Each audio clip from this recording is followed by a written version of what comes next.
So, as Catherine said, I'm certainly not a tax person, but I understand that tax and Treasury work very closely together. And when I was thinking this year about what were the big things that were coming down the pipe in terms of key impacts for Treasury, I started thinking about global tax reform. Now, the other thing I've noticed is as I've been in the marketplace talking about BEPS to treasurers, that not many of them really know what it's about. So this session is to really inform you. I would say also that you may go through stages of grief. You'll get angry with me, you'll deny, you'll start accepting, and then we will move on to a better place. And that's been the reaction of many of my clients as we've started talking about this.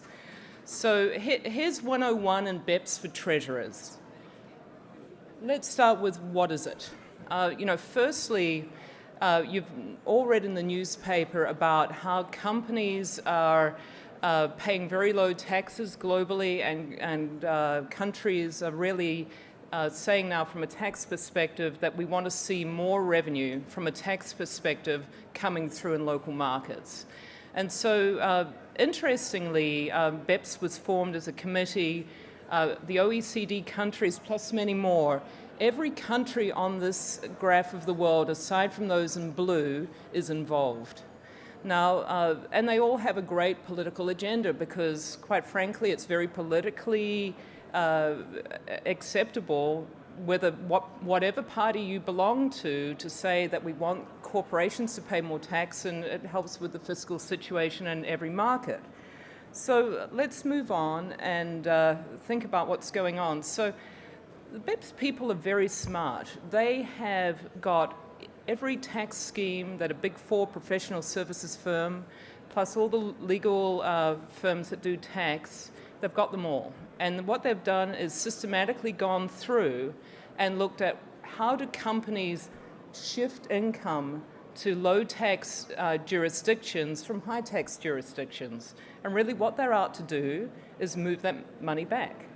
Now, at a very simple level, Deloitte has categorized here four areas where they're really focused. One is sales principal commissionaire structures. And many of you will know what these are. This is where you're selling in the market globally through a common sales company. They're looking at the origin and current location of intellectual property and the ability of companies to pay royalties to, from high tax jurisdictions to reduce taxable profits. Financing companies is a very key area for Treasury, as we all know. So they're looking for situations where, for example, you have an in-house bank in a jurisdiction where perhaps you don't even have people managing the cash. Another thing they're looking at is, have you got a circumstance where the interest expense deduction for tax purposes is much greater than what you as a treasurer and your team are paying to the street through banks and capital markets for interest? So, if you think about all of these things, they have a foundational impact on how tax may be viewed in the future. And in fact, at Deloitte, what we're now saying is this is a global tax reset. Now, when one thinks about Treasury and tax, they've always been intertwined, and they will continue to be intertwined. So let's move on and talk about, well, what does this mean for the treasurer? Because I know that's what you're all thinking about. So Deloitte here has categorized 4 key buckets of activity specific to the Treasury team. The first is the business operating model. So we were talking about sales principal companies before, we were talking about intellectual property. When we move the way in which we sell to our customer, we change liquidity. We also change foreign currency. And with this, companies at the CEO, the CFO, the sales and marketing levels are all going to be thinking about how do we have to change the way in which we do business. When we then in turn understand what those decisions are, a treasurer and his or her team are going to be looking at how does this impact liquidity? How does this impact where our foreign currency exposures are? And what else is this going to do to our business? Importantly, when I was talking before about the location of your in-house bank, if you're in a situation where you don't have anyone in a location, there's not much substance around the activities that you're doing in that country aside from the fact you have a financing entity there, that's kind of a risk factor. And we at Deloitte actually have a checklist now of all these risk factors. And I would say, for the most part, most of my clients have the majority of them. So generally, what I would say is most companies of an international nature are going to be impacted. Intercompany leverage is another great tax strategy. We've seen situations in the past where we've been able to push a lot of debt down internally into subsidiary companies and use that to reduce taxable income and therefore tax expense in country. And we will be looking at reshaping the intercompany loan portfolios as a consequence of this. Finally, risk management. How do you push down internal derivatives from an in-house derivative entity all the way through the organization? Are you going to look at uplifting and through transfer pricing to get better benefits for that? How are we going to structure this in the future? So net of all of this, I would say, is there's a reasonable amount of assessment of the impacts of these tax reforms and how might these impact Treasury. My personal view is that this is actually going to have a pretty serious impact.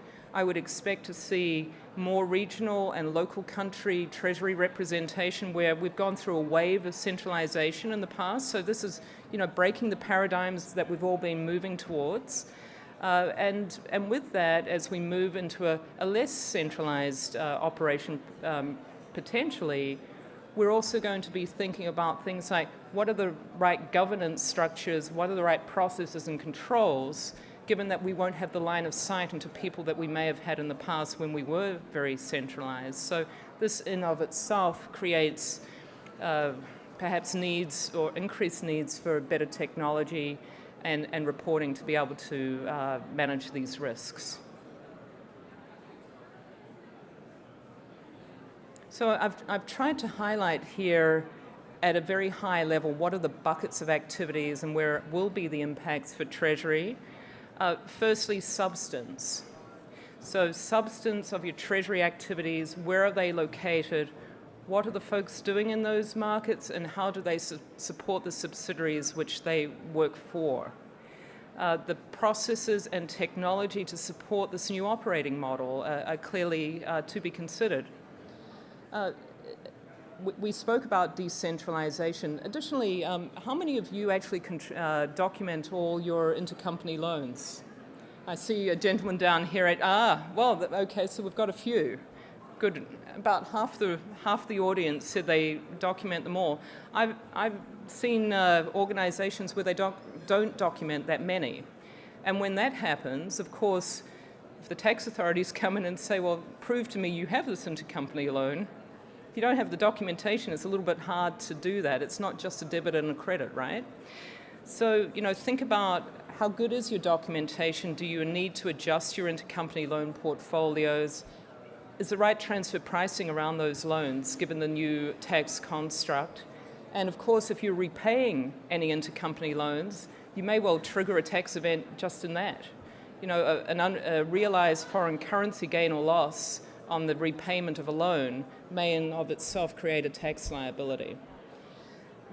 So certainly things to think about. So, we do believe that organizations will be thinking about cash forecasting, currency and so on.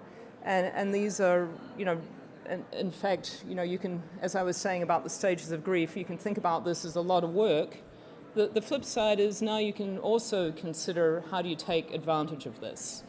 And perhaps the biggest advantages I see is how do you get closer to the business by being less centralized? Is there an opportunity now with potentially having to move into other markets that you haven't been as time zone close to previously?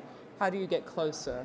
I've been working for a couple of Fortune 10 companies lately, and they've been looking for best practice operating models, and some that I've been able to show them have actually had a lot of local country presence, not just in restricted markets, but those that are more difficult for them to operate in. So I think there is a journey here where one can say, well, hey, I've got to do something, but then switch it to how do I take benefit from it. Likewise, if you see me in the press from time to time, I pretty consistently say that Treasury is the poor cousin in finance. You know, very small teams managing a big balance sheet, not much technology a lot of the time.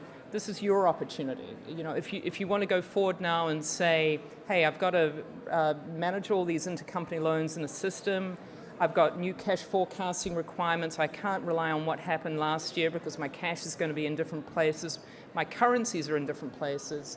This in of itself could create the business case for you to move forward and make further investment in technology. And I think obviously to sustain this and the new reporting requirements in BEPS, it will certainly be beneficial.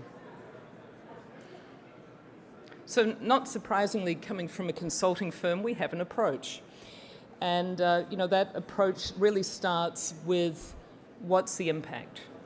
You have to start with the business impact, and that is not just a treasury impact, that's how we're going to sell to customers, how we're going to impact our supply chain, what's changing.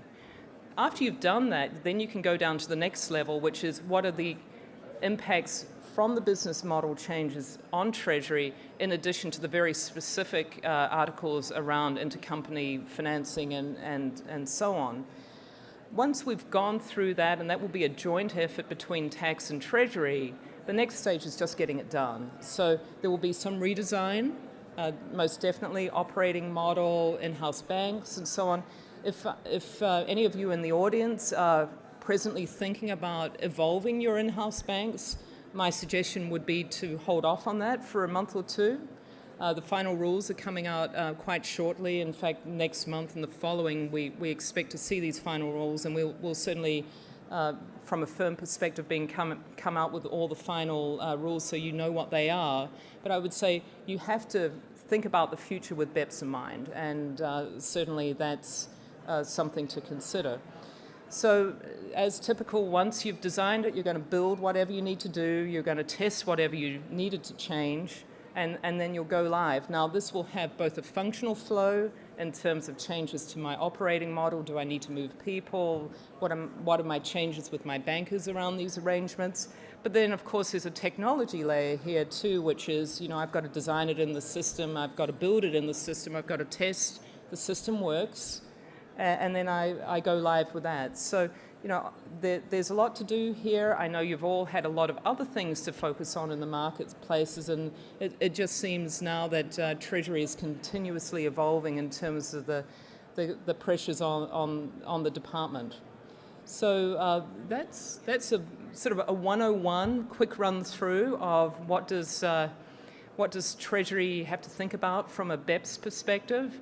And I would certainly welcome any questions from the floor.